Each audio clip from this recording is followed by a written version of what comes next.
Hello and welcome to the Stories of Northern Life, a podcast brought to you by the Sault Ste. Marie Museum, sharing the heritage of Northern Ontario and the culturally rich stories in everyday life. We bring the events and people of the Sioux's past to a new light and capture the stories of changemakers in our northern community today. Hi, Eythan. Thank you for coming on to the Stories of Northern Life podcast. Thanks for having me. So let's start off right at the beginning with, are you from the Sioux and what was childhood like? Yeah, I'm from the Sioux. I was born here. I didn't always live here. I did move to Sudbury for a little bit, but my childhood, I grew up with 4 other siblings. I was the youngest, so I'm the troublemaker and the one that likes to scare everybody and, beat them at everything. I had a little bit of a different childhood, I guess. My oldest brother has autism and bipolar, and he has a seizure disorder. So It's, when I say autism, nowadays it's very different than what we thought it was, because a lot of people now you almost wouldn't even be able to tell. But with my brother Kyle, he's nonverbal, and that's a result of the other things going on. So he's got a bit of brain damage from those seizures. But that definitely made the childhood a little bit different growing up. We were homeschooled, so we were at home constantly with Kyle and with my other siblings until Charity started going to high school. But yeah, definitely made it a little bit challenging. But my parents did a great job. We lived a pretty comfortable life, I would say. We always had a nice place to live. It was always warm. We always had food. Like, that was never a huge struggle. So I guess a lot of people look at my life and they're like, wow, it looks like you just had everything handed to you. And I kind of did. Like, a lot of things were always provided for me. I didn't have to worry about it too much, but they don't see the other side of the life with growing up with an older brother who took a lot of my parents' attention. And being the youngest, I think I've heard my mother talk about this, and she wrote a book about Kyle, which I saw was one of your questions. And she talks about the challenges of by the time that I was born and how difficult Kyle was. Because growing up, they almost couldn't tell. He was talking quite a bit until he was about 12. And then when puberty hit, hormones started changing. That's when things got a lot worse. But growing up, he took a lot of their attention. So I can tell that my mom and my dad really feel that I didn't get to see them as much and spend as much time with them, although I felt like I did. I didn't feel neglected or anything. I didn't grow up thinking, oh, I never get to see my dad, or we never get to do things. Because we did. We'd have boys' night. We'd go out and we'd go to Ruckers, I think was the arcade at the time, and then it turned into McCool's. But we'd go to Ruckers, or we'd go to other places like A&W. We'd get our burgers. We'd go watch a movie, and my dad was able to keep Kyle with us. My dad's a really big guy. I don't want to get this wrong, Dad, but at one point I think he was 280 pounds. So he's really big, and Kyle is about my size, a little bit bigger. So my dad could handle him, and if we were out somewhere, he would just kind of hold on to him. But I guess that would look a little bit strange to anybody watching. They're like, why is this man just holding another grown man pretty much in place? So it definitely presented some challenges. But we grew up here, got to go to Bon Sioux as a kid, do the bum slides, do just pretty regular, I guess, for growing up in the Sioux. I was homeschooled till grade 6. Then I went to Greenwood Public School. And I didn't enjoy it too much. I liked having people there. The reason I went was all my siblings went to school and I was alone, and I wanted to go and have people to talk to and, have a social life. And when I got there, the teacher at the time would punish us by taking away our gym class. So we'd be talking too much. There would be a timer on the smart board. The timer would go until we stopped talking. Then she'd pause and be like, okay, you guys were talking for 13 minutes. Now you're going to lose 13 minutes of gym class. So I was like, all right, I'm going back to homeschool for grade 7. And then grade 8 went back again to Greenwood for the teacher that I had. He was awesome. We always had gym class. He was a great teacher. I enjoyed it. It was perfect. And then went to Cora for high school. Nice. And then once I was done at Cora, I went to Sault College for fitness and health promotion. And I was doing personal training for about 8 years, from 17 till 25 or so, when I switched jobs, which I can get more into later. Definitely. But yeah, I don't know if I covered everything there, but there's lots to cover. I could go on about high school and sports and whatnot, but I think that's a good summary of the main bit was homeschooled and my brother. So what were like some of your extracurricular activities? Were you in any like artistic fields, or was it mainly sports at that point in your life? I had nothing artistic that I was doing at the time. It was all sports. My sister Charity went to Lake State Superior University just across the border, and she did exercise science. And when she did that, I was about 12, I'd say, when she first got in there. And she came back from school the first day and told my dad that he was going to die because he was drinking too much Coke. Stop. And he loves Coca-Cola. And so that kind of really flipped our lives, I think, at that time. A little bit before we started going to a CrossFit gym through a friend that introduced us to it. And we loved it. I was, I think it was in grade 7. So I would have been 11 or 12. And we'd get up at 5 a.m, go to the gym, work out, and then get back in time for school. And being homeschooled in grade 7 again, I could just do it all in the morning and be done. So it wasn't a huge issue going to the gym in the morning. But we did a lot of sports. I did jiu-jitsu as well for a little bit. That was probably my favorite one, but the gym moved and I wasn't able to go anymore. So I do really miss that, but that was a lot of fun. In high school, I did track, cross country, and basketball. Awesome. Nothing in college, just did fitness and health promotion. But again, nothing artistic at all. I didn't take a photography class. There was no videography class, that's for sure. I had no interest in it. If I look back, I did have somewhat of a pull towards content creation. I did experiment on Vine when that was a thing with a friend. Yeah. He would come over and we'd make some videos at my grandma's pool and just dumb things. And if I saw them now, I'd cringe.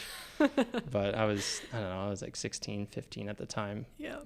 But it was there were hints that here and there of some artistic work, but I didn't do anything. I thought it wasn't good creatively. I didn't know what to do because I couldn't draw. And in school, that's what I thought creative people did. They would draw, they would make really cool pieces of art that are typically on a canvas or on some sort of board, which I just couldn't do. And like if you saw my handwriting, it's terrible. Like, I don't have good handwriting. I don't have any drawing skills, nothing. So I just believed I wasn't that creative. No creative classes at all throughout any of my school. I think only music was out, and I did drums. Amazing. Like you're just bang the on the loudest drums. Yeah. Being the youngest kid, that was tough. I didn't want to be annoying in the class, but it was like I'm ready to just. It was like an urge to like I could annoy people right now and just start hitting on everything. It's weird how that works, but that was the only creative thing that I did in school. Yeah. Interesting. So what brought you to start creating content then? When did that come into play? Content really started. And this is going to be, for the viewers, this is going to be jumping around quite a bit. Yeah. After my late wife passed away, I started doing ninja content. I was working at a ninja gym, and I actually started doing something creative there. Every week, I had to reset the gym and think of new obstacles and set up a cool course for them. Wow. And that was my creative outlet at the time. And I actually realized I'm enjoying it. I have a creative outlet. So I kind of started to see hints of it there. But the content creation happened because I wanted to be able to tell Jasmine's story and I didn't know how to get an audience. So I thought, I could start with ninja. Like that's kind of interesting. It's new. People are interested in it. And if I can learn how to make good content and build up a following, let's say on YouTube, that would be really great. Because then I can, let's say if I get to 100,000 subscribers, then I can kind of tell them like, hey, this is another side of my life that you don't know about. I've done ninja content, but you don't know Jasmine's story. And then I could tell that many people. So that was my plan. And then partway through that, I realized that a guy that I was working with, he was, I think 13 or 14 at the time, had this app called TikTok. And I didn't know what it was. I just saw the female coaches that we had dancing and doing all this stuff. I just thought it was some silly little app. And I saw that he went kind of viral. He got 1 million views on a piece of gaming content. And I thought, what?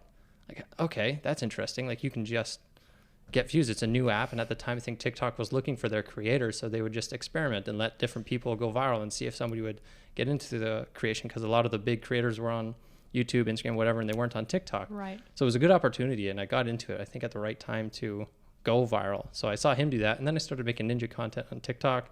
Got one video that got like 50,000 views, and that kind of motivated me a little bit. I was like, that's kind of cool. Definitely. Okay, I did. It was just us learning how to do a backflip off of a bar and trying to grab the bar. So we'd stand on it, do the flip, land on our bellies onto a mat, and then try to get our hands on the bar so that we could eventually do a trick in the gym and fly across the room and land on something.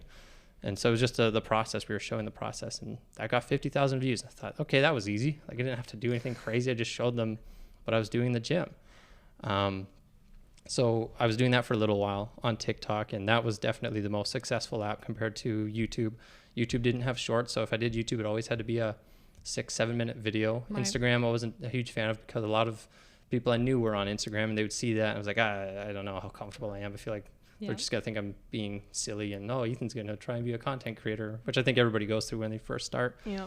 But I was at the gym one day.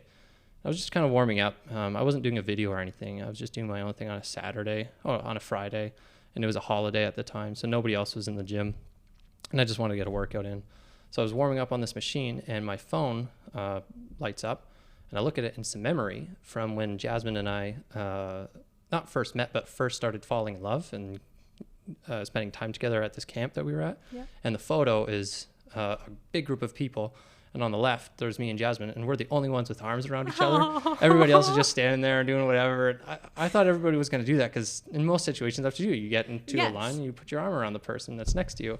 Nobody did that except for me and Jasmine, there's a bit of a funny story with my mom on that one. But I saw that photo and I thought, oh, you know what? Like, it's been, at that time, it had been, I got to get my timeline, 4 years since, it was like a 4-year anniversary since we started falling in love. I thought, okay, like I'll make a little tribute about that. And I had posted a little bit about it on TikTok before, like little things, but nothing too crazy. So I made a video just on the spot in the gym. I had her ring on a necklace around my neck, and then I just kind of showed the camera, and then it went to a bunch of images of her, and then at the end it showed me at her grave putting a flower on the casket. And that video, I think I posted it at 1 o'clock on a Friday, and by 3 o'clock, it was at like 40,000 views. Wow. And I was like, wow, that's almost past like any other video I've ever done. Yeah. Like that's awesome. That's really cool. I didn't think it was going to keep going. Like I thought, oh, like TikTok at the time, it'd go up and then it'd just stop. So then by the time I got home, it was like 5 o'clock. It was at 80,000 views, sorry. And I see my dad sitting in the living room. He's the only one home. Everybody else was gone. And I said, Dad, I posted this video about Jasmine, and it's got 80,000 views, and like people are commenting on it and like saying nice things. And he's like, wow, that's really cool. Like, that's amazing. So I just kind of kept watching it, and through the whole night, like, it just kept going up, and I was just responding to comments that were coming in like crazy. Wow. And it was exhausting at the time, but it was exciting. So I didn't get any sleep for like a month after that because everything just snowballed really quickly. I was going out to my friend's camp when that video was going viral, and he was saying like, that's going to get 1 million views. Like, no, don't say anything. Like, don't jinx it. Like, don't say that. I don't know, maybe. And eventually it did by the end of the weekend. So I posted on the Friday. By the end of Sunday, it got up to 1.2 million views, I think. And so I planned out another video. Somebody asked a question like, what happened? And that's natural. I didn't really explain anything in the original viral video. Yep. They were curious. So then I made a video that kind of described that she passed away from cancer and who she was a little bit. And it was just a nice 60-second video. And I think TikTok had just opened up 60-second videos at the time. So I made that video, and it went from 0 views at, I posted it at night, like 8 o'clock, 9 o'clock, to 1 million views within an hour. Within an hour? Within an hour. It just like went crazy. Like that was the most viral video, I think, and maybe still there was a few others that went just like that. But for somebody who only at the time or 3 days before had 150 followers, right, to getting a video to go from 0 to 1.2 or 1 million in an hour was crazy. So I didn't sleep at all. I was just on my phone and looking at all these messages and the great things that people were saying, or people saying that it was relatable and like, oh, this is amazing, and people duetting it and sharing it to their TikTok page. And it was really, really neat to see, because that was always the dream. I always wanted to be able to share her story, and that opportunity was finally there. It had only been 6 months since she passed away. So a lot of people, it's funny, at the start, even on my first video, they're like, oh, it's time to get over her, like move on already, which is like, all right. And they clearly didn't think about that comment.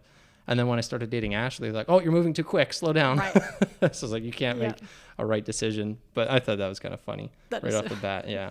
Hate right away. And they all, right away started accusing me of using her death for fame. And I was like, I didn't know that was going to happen. Like, I was just sharing it. Yeah.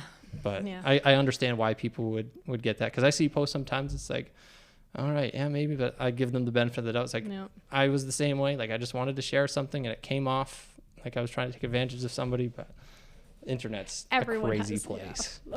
An opinion. Yeah, everybody's got something to say.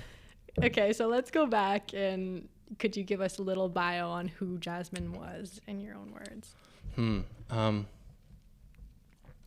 I can't think of anybody who deserved it less than her. Like, she did not deserve to go through what she went through. It was pretty terrible. So she was just a really amazing person and had such a great outlook on life. And she was always really positive. So I'll start back from my perspective. Mm-hmm. When I first met her, I didn't really know her. She was just a girl from Sudbury. There was a group from Sudbury at Camp Oshpakun was where we were going. So she had her friend group. I had mine. I was from the Sioux. So there was a little bit of a crossover, but we didn't really talk to each other. Yep. I had like one interaction with her, and I just thought, oh, she's a really smart girl, like really bright. Like, I probably wouldn't want to talk to her too much because at the time I had no confidence in my intelligence. So I was like, you know what? She can be with her friends. I'm going to go with the Sioux kids over here. So it was just different dynamic. Yep. I don't know how to describe it. Yep. But it was just small interactions here and there. And then, so that was when we were 14. And then when we were 16, 17, there was a rumor that she had recently gotten a scan done and there was a mass in her abdomen. And so they didn't know at the time what it was. She wasn't officially diagnosed yet.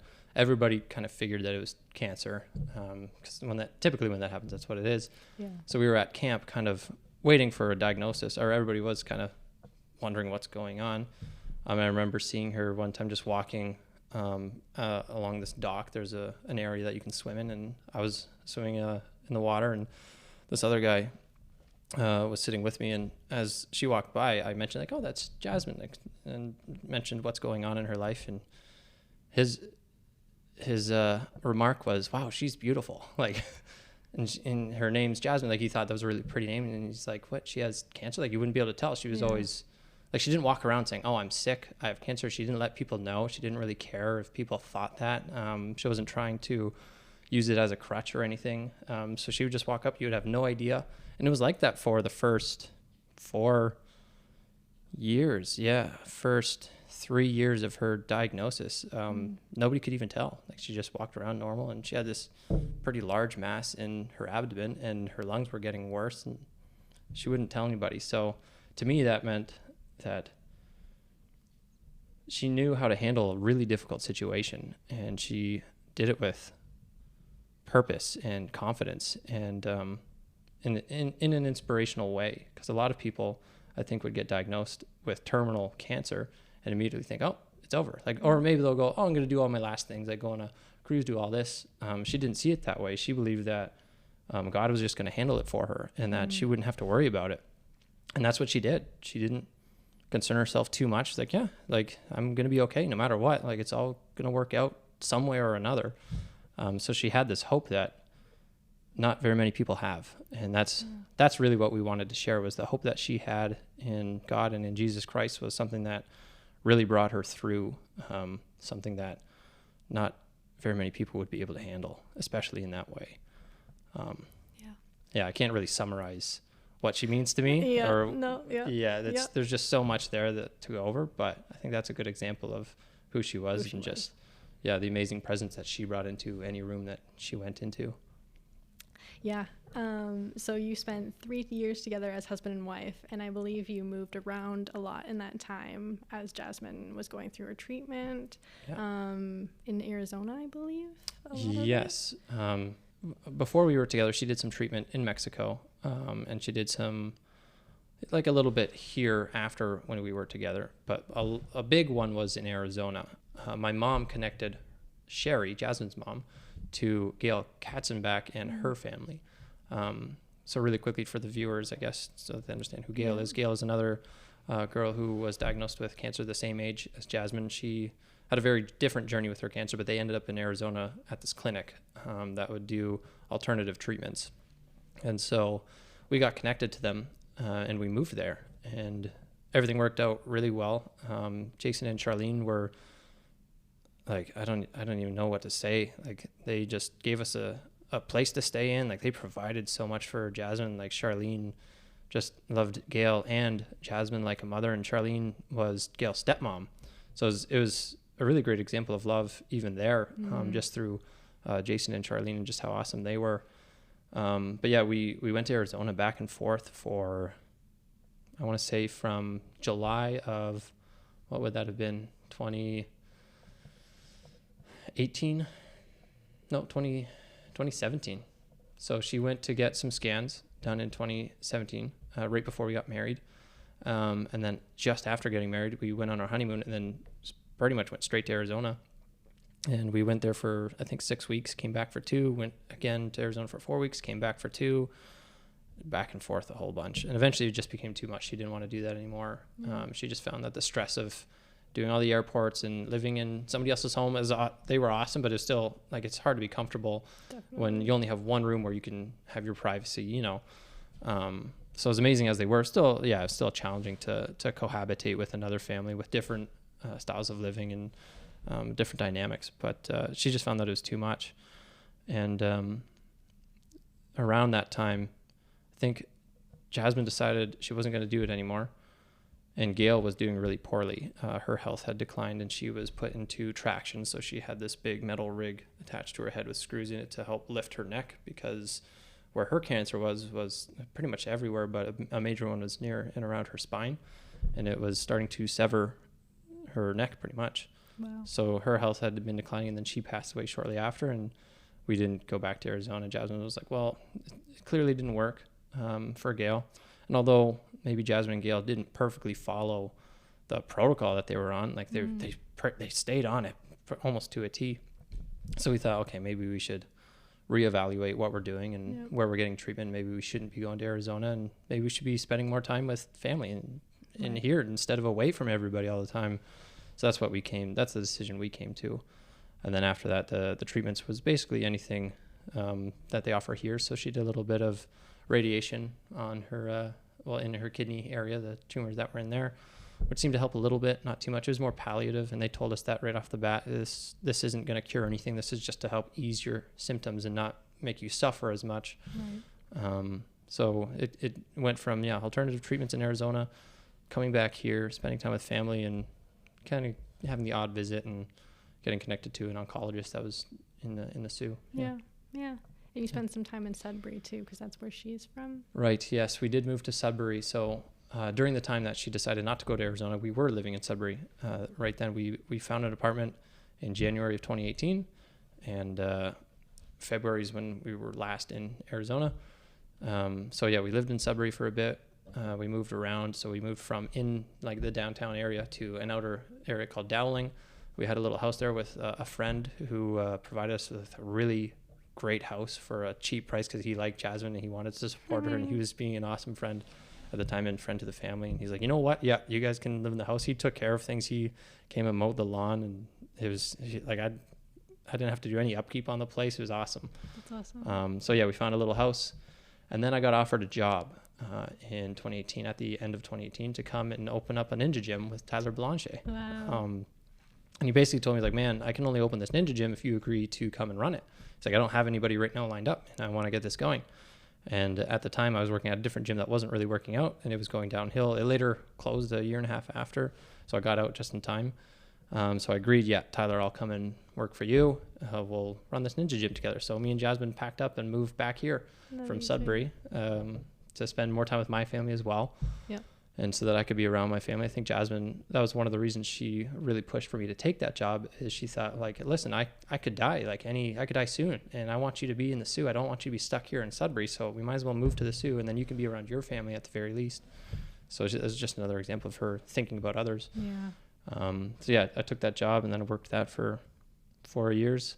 About halfway through that, is when Jasmine passed away in May of 2020. And then that's when everything started to really change. It's interesting how grief does that. And I've heard that there's a really strong connection between emotion and creativity, or also people who are sensitive and creativity. And I wouldn't say that I'm not sensitive. I wouldn't necessarily say that I'm a super sensitive person, though there's probably some people that would disagree. But it's interesting how, a really big life event can change so much. And as terrible as it was, I have a job that I really enjoy and that I have a lot of fun doing. I can get to do something like this, which I've never been on a podcast before. So it's an interesting experience for me. I'm going off track a little bit, but I do that. There's just so much information to share. I know. So it's just, how do I summarize all of it? No, you're doing great. I guess I want to go back a little bit and touch on the pandemic and how that affected you both, and then as well as like the moment of her passing, not being able to rejoice in your community.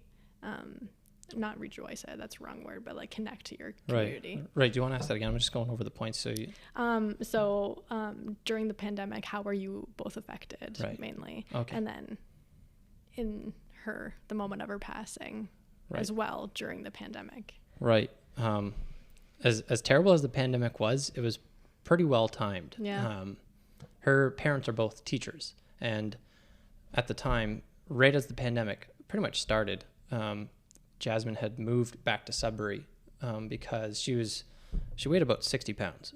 She was just bone and skin, had almost no muscle. She couldn't even pick up a glass of water to give herself a drink. She was just that weak. So she decided that she wanted to go live with her parents. I mean, that's the best person. If you're sick, your mother, your father are the best people to take care of you. That's who you're going to be the most comfortable with, because that's the person who raised you and took care of you growing up. Yeah. If you have a good relationship with them anyway.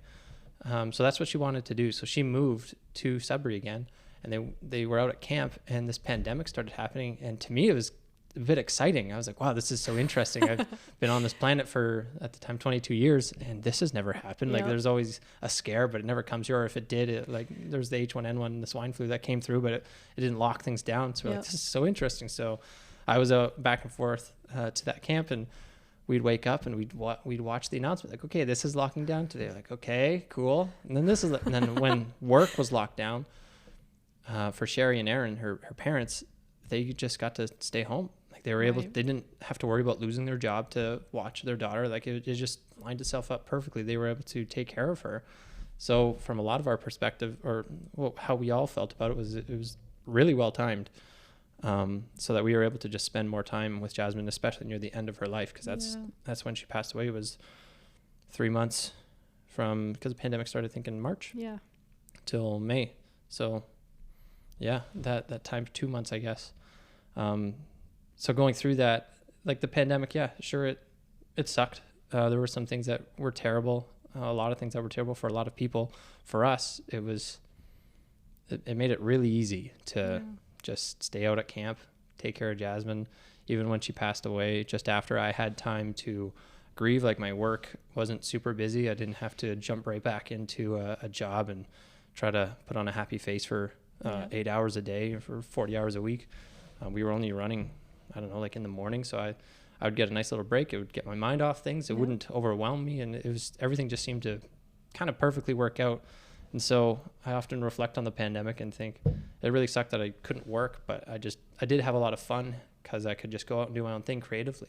I could learn how to use a camera when I couldn't work. So I think that's what expedited the process of becoming a bit of a content creator. Was amazing. I was bored, had nothing to do, and we were making videos, ninja videos. We were flipping around all the time. And it was a good time. So yeah, it actually really helped me in the grieving process to not have to work and to express myself creatively. I would like to talk more about like how the content progressed through your, I guess, grief and how you translated and started telling her story. You kind of touched on it, but like how did that impact you, and like what community came out of it, if that makes sense. So sharing it online. I think for a lot of men, like I didn't know who to really talk to. I knew that I could talk to my parents about it, but I figured if I talk to a bunch of people, it's going to show that I'm weak. Or in a weak moment in my life, which isn't necessarily a bad thing. It is, I think, seen by the general population as a bad thing. So it'd be nice to see that switch around, so that there would be a way for men to talk about these things a bit more, because they don't talk about it with each other too often. So social media was the perfect outlet for me, because I could just talk to a camera, and there wasn't a person there. I was like, I could talk about anything right now, and I don't have to show anybody. I don't have to show them if I start crying or not. Like I did show a little bit of that on TikTok, because I didn't want to give a false image of myself for people to look at and think, oh, he's like so strong, didn't cry once. Like, no, I was crying. So it was really, really helpful, because people would ask questions and they would relate to it. They would comment and help me process. They would ask questions that I didn't really think about, and that would help me address any of those issues. So I can't really think of any examples off my head, but I think it was, 2020 in the fall was when I was really answering a lot of those questions. It happened during that time, and somebody would ask, what are you going to tell your future kids, if you get married, are you going to remarry? And then I was like, oh yeah, I gotta think about that. So any questions that they asked, I would try to answer them, whether it was through a comment or an actual video. And so they would help me process, and I would have to sit there and really go through the question, because I knew that if I'm going to post this online, it has to help somebody else go through this. So it has to be really clear. So I couldn't just sit there and wipe things off and just, no, I don't want to think about that. I actually process them by making those videos. So it was definitely helpful. Yeah. And I think it's a bit unfortunate that that's the only route that I felt I could take, but I'm very thankful that it was there. Yeah. I've definitely gotten better at doing that now and being more vulnerable with people. I've tried to do that more with my friends and like asking them about what's going on in their life and trying to open up those doors. It's still it's challenging. Yeah. So I wouldn't necessarily encourage people to just go online and start sharing everything about their life. I'd say find somebody that you trust and share that information with them. But online is something, or social media is one way to maybe help other people go through that process that you're going through. I know that Jasmine had a blog that she kind of went through this process as well. Like while she was going through it, she expressed what was going on in a similar format. She was telling her story, and I assume built a community through that. So do you think like you were inspired by that in some way and then continued her story? And do you think there was like a connection between that? I think, I mean, before Jasmine passed away, to the difference in who I am now to who I was then it's a big difference. Yeah. So I didn't even really read any of her blogs at the time. It was just something that she would do. I would go to work, she'd be at home, she didn't work, so she would write a blog or keep herself busy somehow.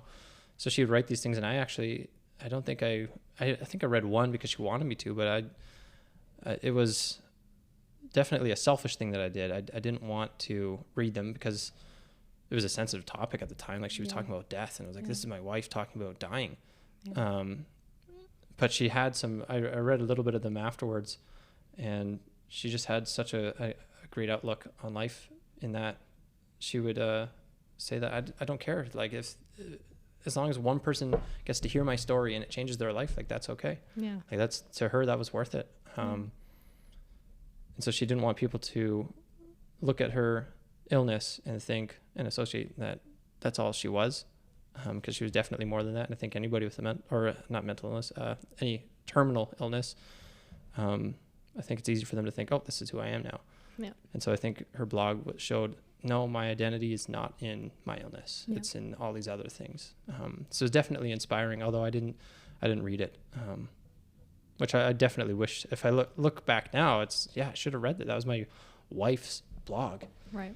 But I think maybe part of me didn't take it seriously, and I thought, she's just writing it for herself. That's fine. Like, she's just an outlet of her own. I don't really know why. I'm not very good at reading anyway. Like I don't read books. I don't read a lot of things. That's just not the way that I learn. So there's that obstacle as well. I'm a slow reader. I read about as fast as I can talk. I can talk probably faster than I can read. Yeah, don't worry. I'm in the same boat. Yes, but that's super interesting. I feel like she probably came to you in those moments and told you what she was writing about in certain aspects. Yeah, sure. Like, if she was going to mention me, she would say, I wrote this about us, and she would definitely be sensitive of my privacy and ask for my permission on things, which she didn't really need to do. It's like, you can express however you want to, as long as you're not making me a bad person on there. Definitely. Unless it's something that's real. Like if I did something that was selfish, like that's okay. But yeah, she'd be sensitive and ask me to look over things if I had to. Yeah. I guess storytelling is also in your family, through your mother, who wrote a book on Jasmine's story through her lens.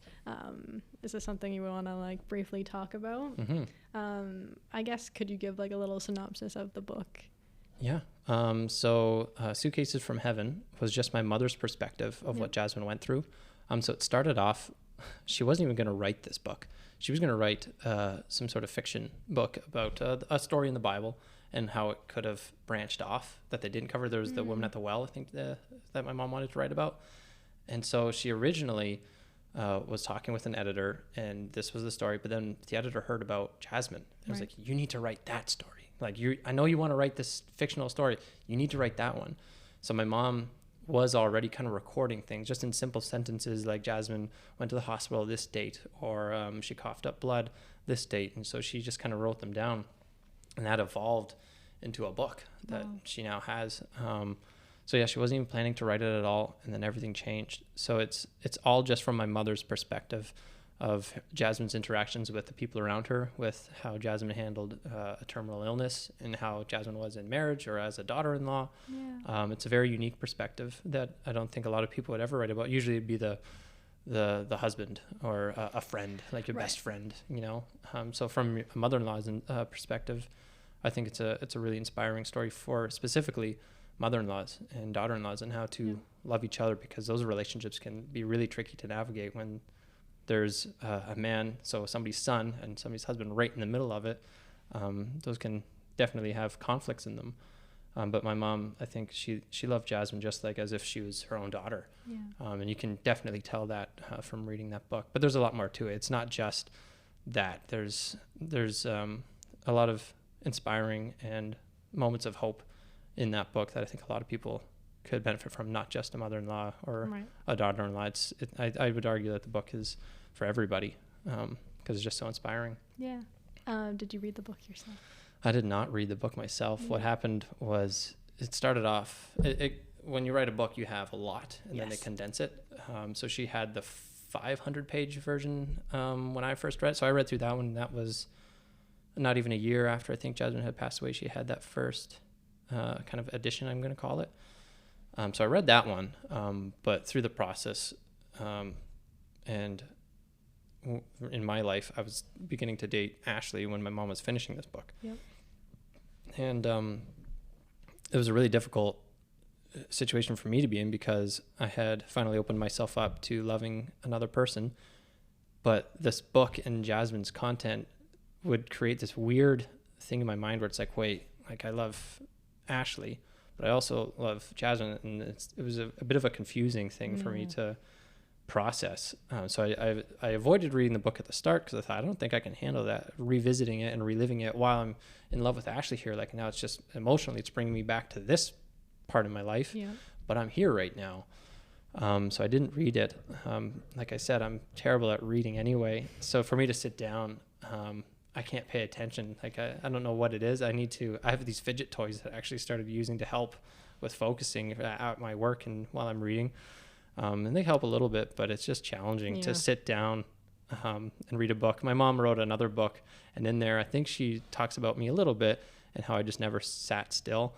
And they wanted to diagnose me with ADHD when I was a kid. And maybe that's something, maybe that's real, who knows? But I think every boy, most boys at a young age have a lot of energy, and it's difficult to sit down and stay still. I still have that.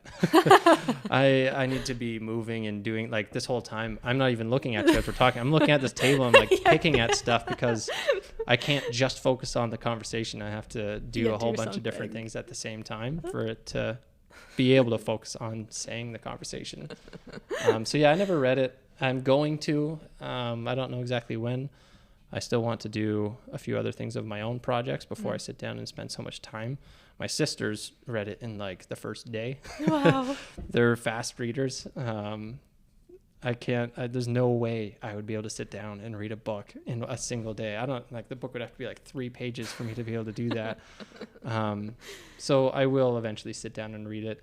I had to verify the information. That's about it. My mom would say, go look at this one. So there were a couple where there's a part in the book where we're sitting in the car, and she thought that I was driving, but at the time I was like, no, you were definitely, like, I didn't want to drive.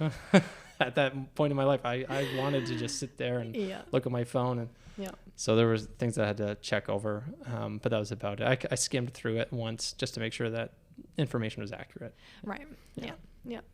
So do you see yourself sharing your story or Jasmine's in another way that you haven't already? So like in a different form or medium, like other than short form videos?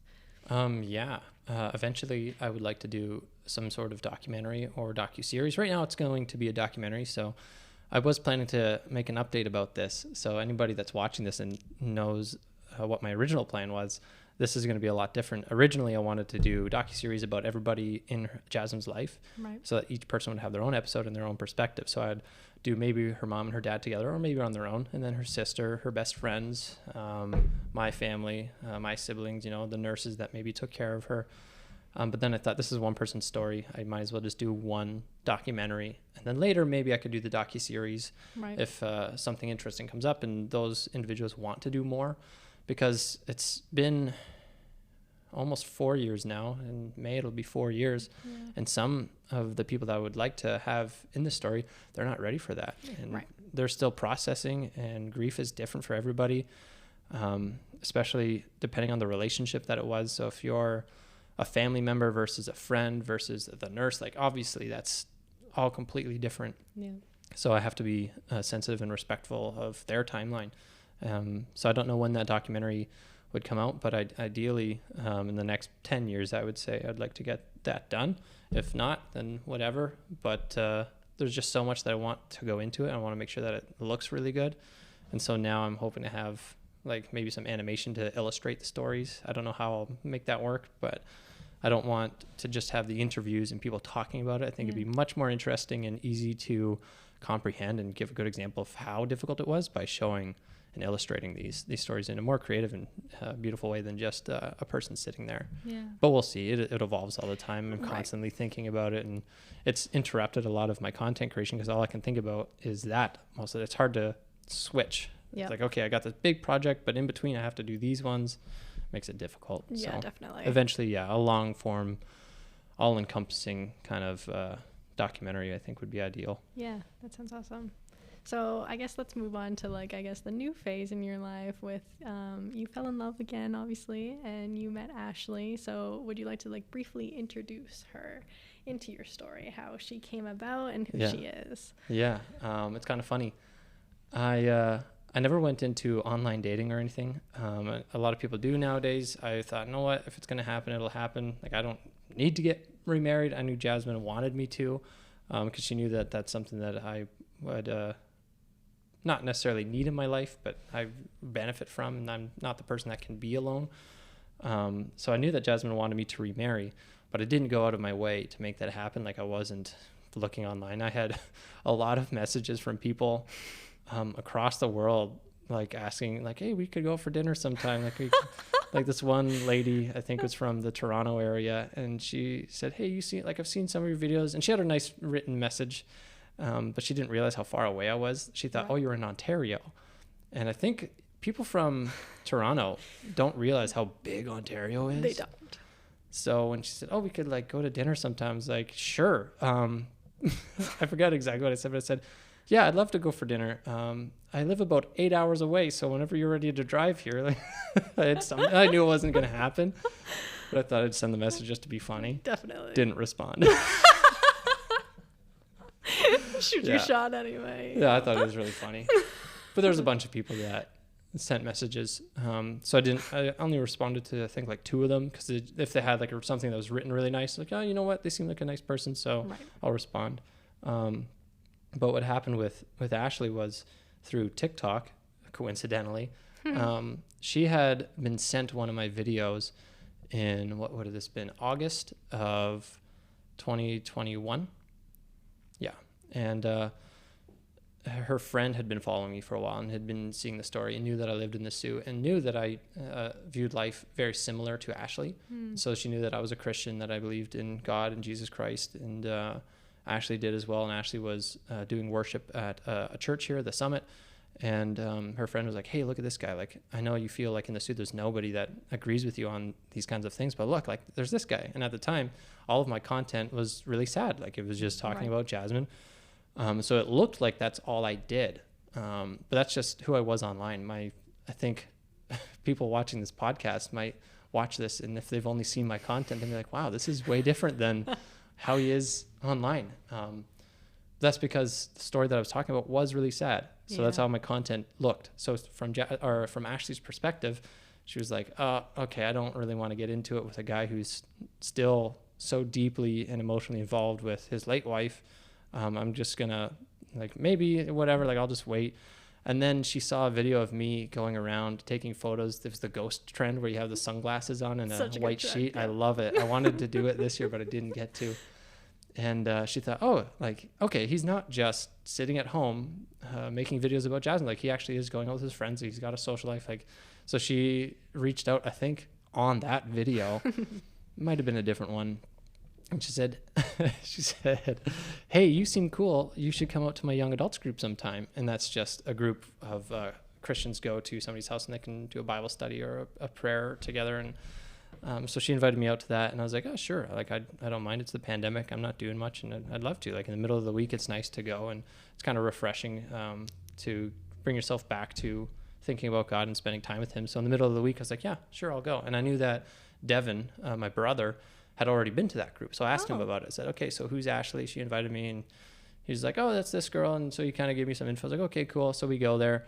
I asked Devin to come with me because I didn't want to go alone to this person's house with all these people. Yeah. But I did end up knowing a couple people there. When I walked in, I was going to sit beside her because like she invited me. Like, right. I don't really know anybody else to sit beside other than my brother. So I go in, I walk in, and all the seats around her were taken. I had to sit on the opposite side of the room. So I sat kind of looking at her, facing each other a little bit, and we didn't really get to interact very much that night. We just kind of had a couple of jokes here and there. I tried to make her laugh as much as I could and take that opportunity in the group so that she would again understand, like, I'm not just really, really sad all the time. Like, I can have fun, and like I can talk to people. I can come out here, and I'm not just going to drag everything down. So I think that's what happened is, she was impressed by me being able to socially be comfortable in a group setting where I didn't know a lot of people and be able to talk to all of them. So then afterwards, when I left, I think I waited a day or two, and I started talking to her like, oh, thanks for inviting me out. And I tried to manipulate the conversation to eventually ask her to go to Thompson Farms with me, which is a nice farm in near Sault Ste. Marie. It's a strawberry farm with some nice things to look at, especially in the fall, which it was at the time. I think it was October. So I invited her, and she agreed to go with me. So we went to Fort Creek to start. We went on my longboards. At the time, I was really into longboards. I still am. I have electric longboards now. But back then, I was just showing Ashley how to use them. So we were at Fort Creek for a bit. Then we went over to Thompson Farms, walked around. We did the corn maze. I learned that Ashley has a very poor sense of direction. And then we went out to Grow Cap and basically watched the sunset. And we just chatted for a bit and talked a little bit about life. I didn't bring up Jasmine at all. We just kind of talked about what we were doing, what we believed in. And then when I dropped her off, I had picked her up, but when I dropped her off, I told her, I was like, listen, I don't want to just be a friend. Like, I'm interested in dating you. Like, I'm not here to just hang out. So I'd love to go out again sometime if we can. She's like, oh, okay. Like, I'm on the same page. Like, that's why she invited me. She wasn't just, it was a bit in between. Like, she invited me as a friend to go out, but she thought, whatever. Like, maybe it'll turn into stuff. She wasn't like, oh, please date me.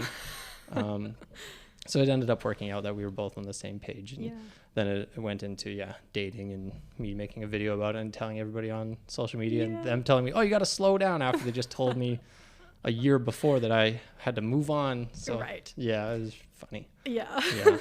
And they don't get to see all the in-between, like, intricacies of life. And, like, it's very hard.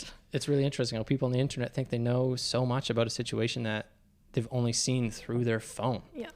And so they only know what I show them. And so you didn't see, like, about 99% of my day. You saw literally a 60-second video that I sat down and made. You didn't see anything else, and you think you know all this to accuse me of these things.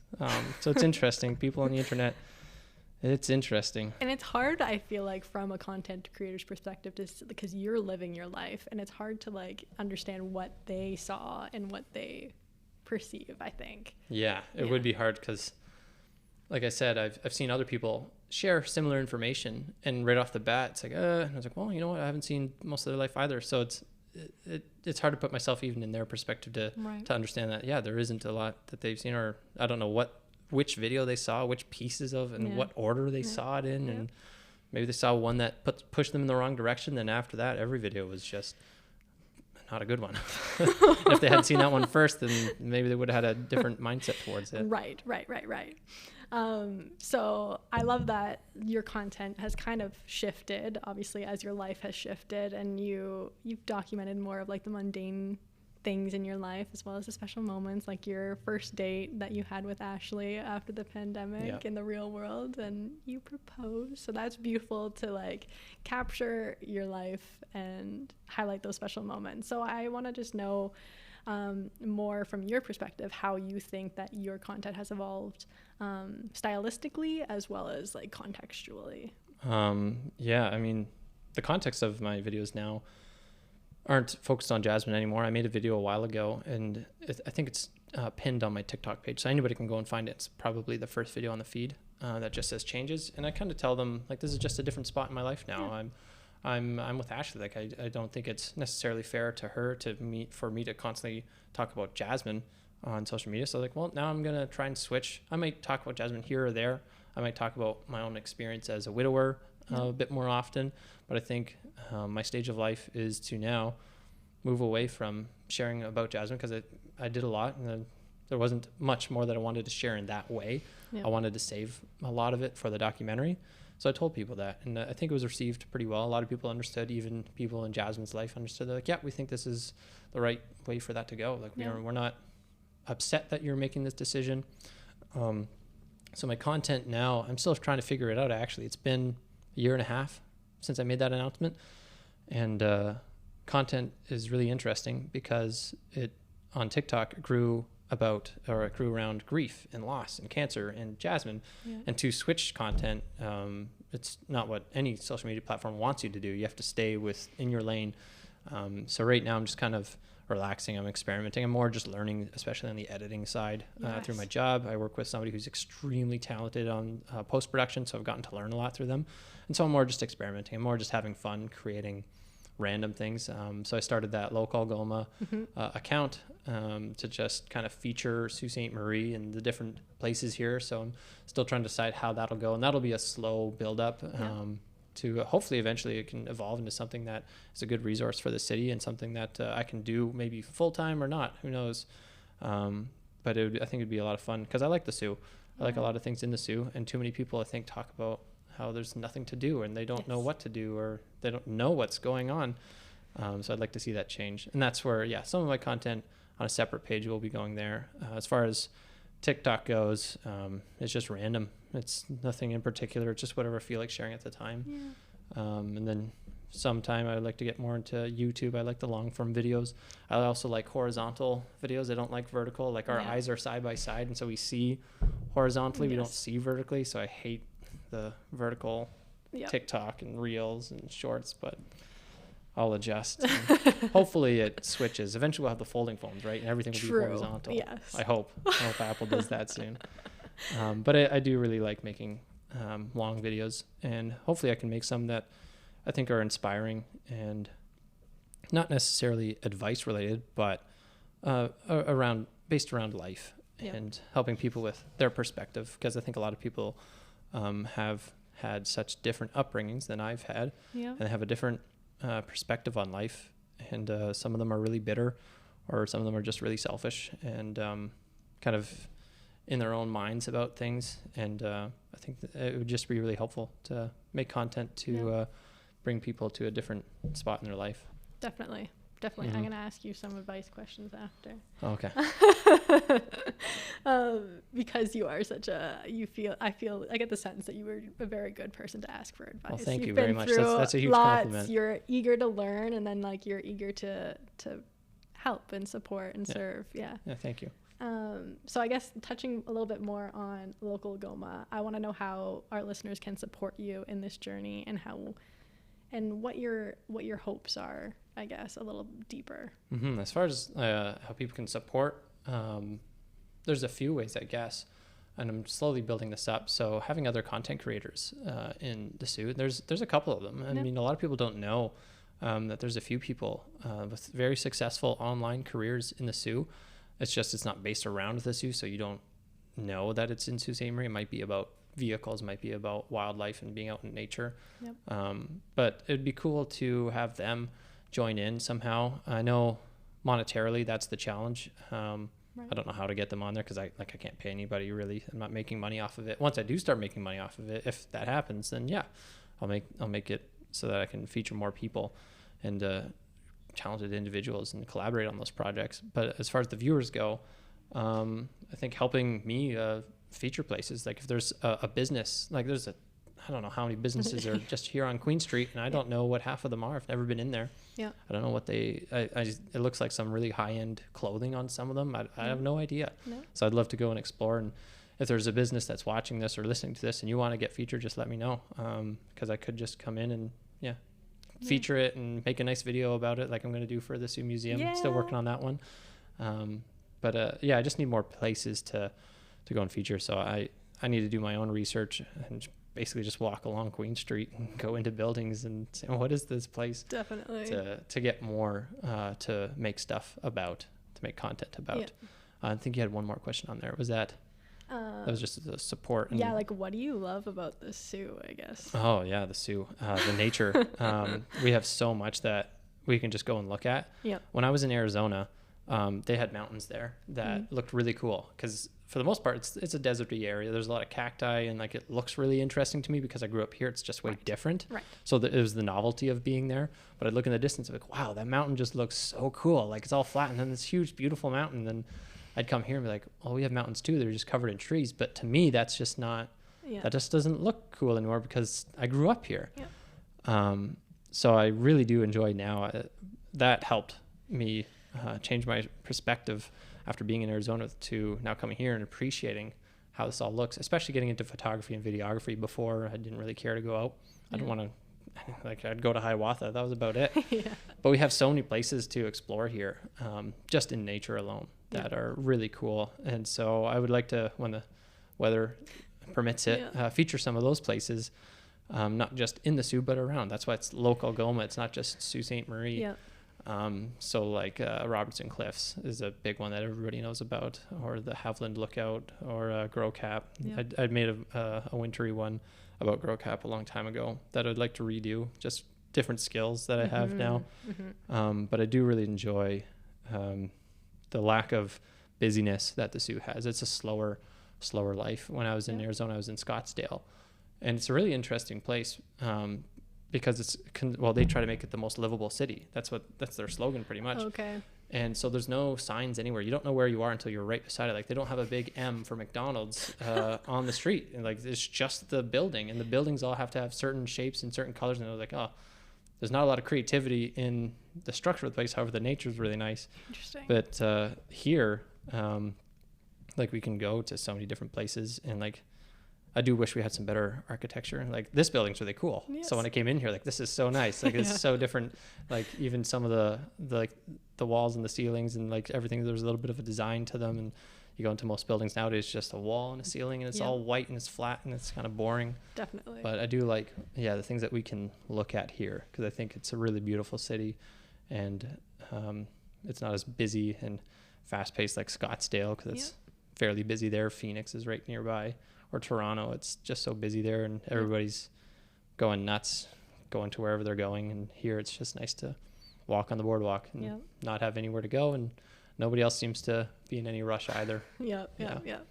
Yes, I'm really looking forward to see your progress through this, because I think your message is impactful for the Sioux, for people to get out there and engage more into the community. Because really, all it takes is, like you said, just walking downtown and walking into those stores and engaging with it. So like I said, I want to touch on some advice pieces, just a few notes that I thought related and you would have a good opinion on. So they're all kind of random, but okay, we'll just start. What's your biggest takeaway from supporting a loved one battling health issues? Was there a mindset or action that helped make the journey just a little, like 1% better? Well, for us specifically, just the hope that we had in Jesus made a big difference. If we didn't have that, I don't know how we would have handled the situation, because I think a lot of people, their perception of death is nothing. Like nothing happens. And that's pretty scary to think about. So I think when those people get diagnosed, like this is it, this is all I have left, and that's it. I just have a few months and there's nothing afterwards. So it doesn't matter at this point. So the hope that we had in Jesus Christ was huge. and definitely the rock that we were able to lean on. So as far as anybody else that's in that situation, I would just encourage them to, explore the Bible and explore all the evidence that's behind it, and just kind of find the truth. Just seek out the truth, and not just listen to what the world is kind of saying and encouraging everybody to do. I think that's just a different perspective to have, and it was extremely helpful.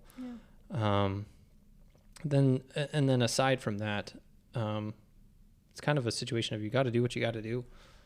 You can't be sitting around waiting for something terrible to happen. You just continue living your life. Try not to be selfish about it. I think a lot of people, just become really selfish, even if they're not the ones diagnosed. And I did that. I did a little bit of that when Jasmine was dying. Like, there were moments where I had to take care of myself a little bit, which I wish I didn't have to do. Felt like I did at the time. So like an example would be I'd play some video games here and there out in the living room. I thought Jasmine was sleeping, but I could have been in there talking with her, so I think a lot of people would be inclined to do that. And it's not necessarily that I would I don't sit there and regret it a ton, but I do think about it and wish, that's something that I wish I could have done differently. Is just spent more time talking to her and enjoying that time rather than kind of avoiding it because there's a lot to handle. But again, you have to do what you have to do. So I think some people need that. You need to have your outlet. And so don't feel guilty if you've found one. Try not to let that ruin you as well. I think guilt is a big problem for a lot of people. But if you need a break, it's okay to take a break, but try not to be too selfish about it. Yeah. That's good advice. What is one piece of advice that you would give to someone wanting to get involved in videography and content creation that maybe they're a little too shy or don't know where to start? What would you tell them? Well, everybody's got a camera in their pocket. I have my phone. I think it's hard for a lot of people to start. I would start with content creation because it's almost embarrassing still. There's not a lot of people doing it, especially in Sault Ste. Marie, for example. You don't see people walking around with cameras and talking to it. I think a lot of people, if they see me doing it, they're like, what's going on? It's getting a little bit better now. I think enough people know that there are creators in the Soo, and maybe they see my stuff on the Sault Ste. Marie Instagram account because sometimes it gets posted there to their stories or to their page, or maybe they've just been following me. So it's getting better. But when I first started, people would look at me like I was from a different planet. And they'd be like, what is this guy doing? I had these lights out at Finn Hill. It was dark, and I brought my lights with me. And so people driving by would just be like, all right. And now that might be a bit of confirmation bias. I might be standing there thinking everybody's looking at me all funny, and I'm just looking for every opportunity to, that's what it is. That's what it is. But I do think in a small city where that's not a normal thing, people do kind of give you some funny looks, and they're not comfortable with the camera. Although if you're in public, you're running the risk of being seen in public. You're running the risk of having your photo or video taken in public.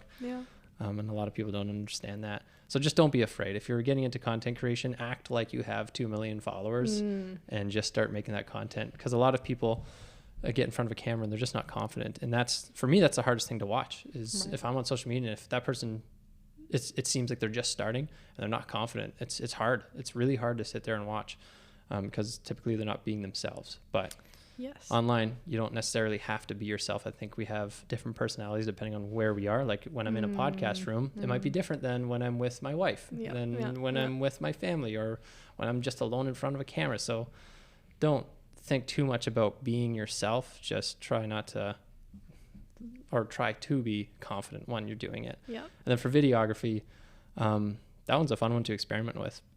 You don't really have to worry about people's opinions as much because you can just go out to somewhere nice and just record a video and just stick it on a tripod, stick your camera or your phone on a tripod and just try to line up some nice compositions and see what you think about it. And learning it's really fun too. There's a big technical side to videography. It's more than just handling the camera. You got to be able to edit it. And I think it's a lot of fun to learn. And you need to have a mindset of being a fool at the start of it. You have to be bad at it, and you have to be bad at everything you start. If you want to be good at it, you're going to start at the bottom. And I think everybody just wants to jump right to the top, and they just want to be able to do it already. And I hear that all the time with content creation. They're like, oh, I want to learn that. Or no, I want to be able to do that. Sorry, they don't say I want to learn that. Like, I want to be able to do that. It's like, but you don't want to learn it. So that's that's what you have to do. You have to be willing to be terrible and just expect to be terrible. Be okay with being terrible at something. Yeah. I do that often when I look back at my old content. Back then, I thought I was good at it. And then I'd watch it 2 years ago. I was like, oh, I can't watch a lot of my content now, especially even the stuff that I shared about Jasmine. It's cringy to me. Just the way that who I was in front of a camera at that time is different than who I am now in front of a camera. Yeah. And I was trying to figure out, how do I act in front of a camera now? But now I can see it, and it's just, it's tough to watch, but every creator does that. And that's an issue for anybody who's ever made videos about themselves or with themselves in it. Yeah. So how did you learn? What was your process of learning? So at the start, it kind of, because of social media took off, I thought, I want to increase my quality. Mm-hmm. So I bought an M50, a Canon M50, a little camera, and it's great. It works really well for content creation. When I bought it, there was a little course that I was able to take. They have a package in there, and it says, okay, watch our video. And this really popular YouTuber is the guy that they had, and he's really interesting to watch. He's hilarious, so it makes it really easy. But a lot of people, I think, they look at that course like, whoa, that's too much, but it's really quick. You could do it all in a day. And you can, if you just focus on the camera and do what it says, you'll learn how to use a camera. And there's really only 4 settings that people have to actively be paying attention to. The other ones they can just leave.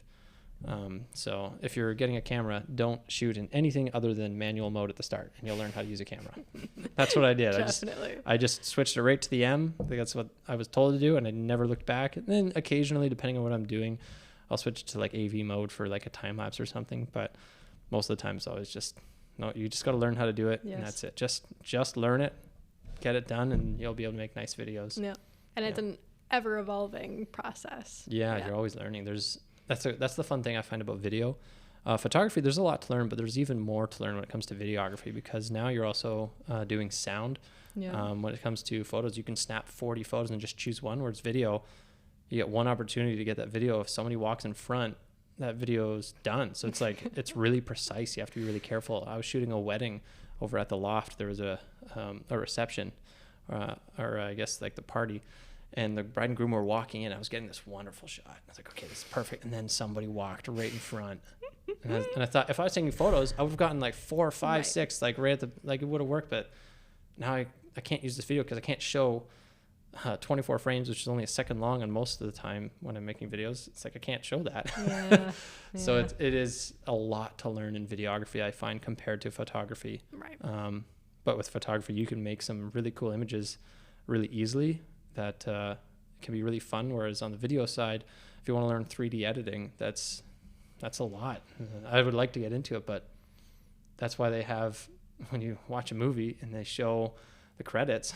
Yes, that's why there's so many of them. There's just so much that goes into it. Yeah. And so that's why it's just so different. There's so much to learn, and I don't think anybody would ever be able to learn all of it and be able to make a movie like that on their own. You would always need the help. So that's why it's fun. You're always chasing somebody else, and it makes it really interesting to be competitive, but also really supportive. I find the videography, because it always has to be a collaboration, everybody's working together, and so it makes it a little bit different than photography, where a lot of the time they're just working on their own. Right. Yeah. Yep. Do you have any tips for creating space for vulnerability, to share your story and use your voice, whether that be on the internet or with friends or with family? Yeah, I mean, I think everybody's heard this one. You just got to record. You just got to click record. And it's true. If you have something to share, go ahead, share it. It's not easy to do, especially being vulnerable. But you just have to remind yourself that it's really important. It's something that we all need. And it's something that definitely has to change, because a lot of people don't want to be vulnerable, because they don't want to be seen as weak. But it's I think of it kind of like the movie Inside Out. They needed sadness in order to also be happy. You need one to have the other. So in order to be strong, at some point you have to be weak. So you don't have to hide that. So keep that in mind when you're trying to be vulnerable. It's okay right now. You're not going to be vulnerable for your entire life. You're going to make a 60-second video, and then you're not going to be vulnerable anymore after that on that specific topic. You'll be strong, and you'll be able to help other people with it. Beautiful. Any pointers on working in a creative field? How to get in? I guess, what it's like? That's a really tough one. I feel like I got really lucky because of my social media. I was just making my own content. So you have to be really, really good at something, I think. Right. So try to focus on one of those areas. Like I wasn't super good at the editing side, but I was good at the storytelling side. Mm-hmm. And so I think that's what really helped me get my job, was I was able to tell stories and structure the videos that way. So you have to get good at something. So if you're really good at color grading, that can get you a creative job. Yep. And you may not be very good at the story. You may not be very good at handling a camera. But there's so many different jobs creatively that you can do. So just find one that you're really passionate about and make sure that you absolutely love it. And you have to live, eat, breathe, whatever that is. And a good example, I think, is actually a guy that you should have on this podcast is Silas Snyder. He's a ninja. He's traveling in the States right now, but he's a professional ninja. He got second at the Canada Ninja National Championships 2 years in a row. But I would say he's best overall.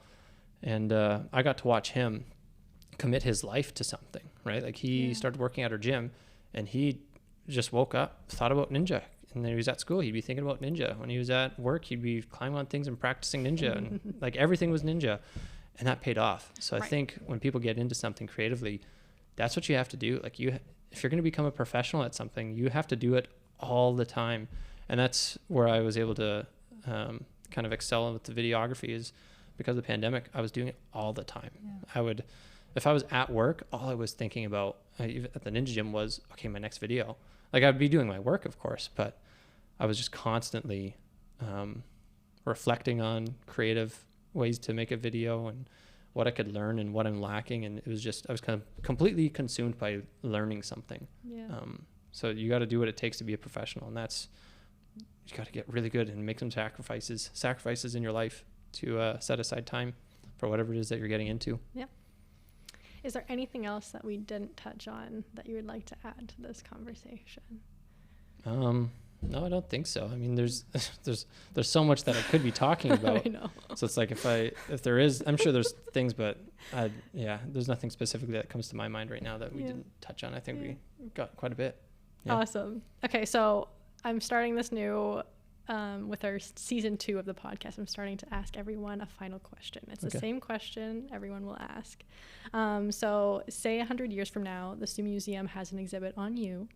What would the headline be of the exhibit, and what 3 artifacts would be on display? Ooh, okay. I'll answer the headline one after, but 3 artifacts on display. If they did an exhibit on me, I would probably maybe I'd have to hold on to my original camera. That would be really cool. Okay, like the first camera that I ever got was the M50. It is on the marketplace right now, but it may not sell, so I might have it forever. Or even a lens. I won't be selling a lot of those probably. So either, one of those. This would be interesting, having maybe like a QR code to the video that originally went viral would be really neat. And I think that's something that probably would happen anyway, so that people could watch it. I don't really know if that counts as an artifact, but yeah, I'll take it. And then the third one, let's see. If I ever receive something, let's say like an award, for example, on YouTube, you get those plaques. Right. That would be a really cool one to put in there as well. I would really have to start pushing for YouTube, but if I had, like the silver plaque in there, I think that'd be a really cool thing to show.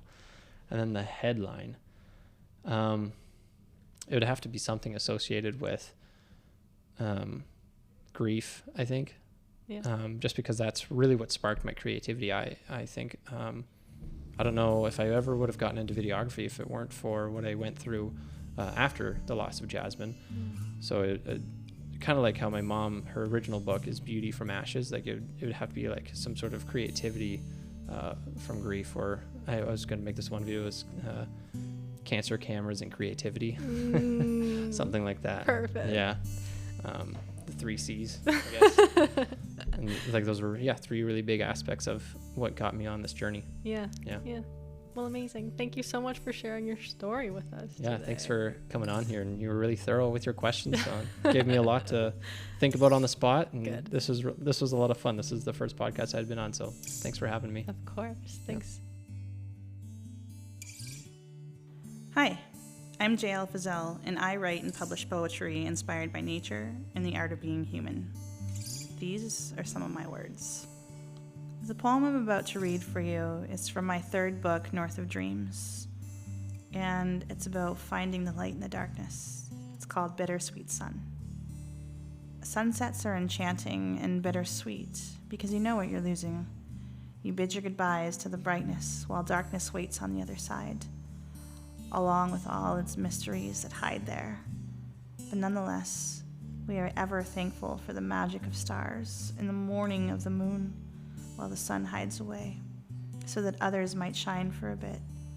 A million faraway suns reminding you that there is always light, even when yours disappears.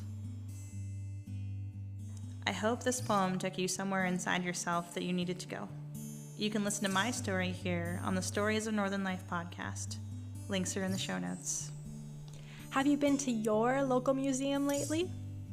Visit us at the Sault Ste. Marie Museum, located in downtown Sault Ste. Marie, the one with the big clock tower on the top. Our hours of operation are 10 a.m. to 4 p.m. Tuesday to Saturday. We have 3 floors of exhibits that we constantly work on updating. The whole family is welcome, as we have activity sheets and scavenger hunts with prizes for every kiddo, a discovery gallery full of hands-on learning, and more interactive elements scattered throughout the museum. And don't forget to come say hi and let us know you're a listener of the podcast.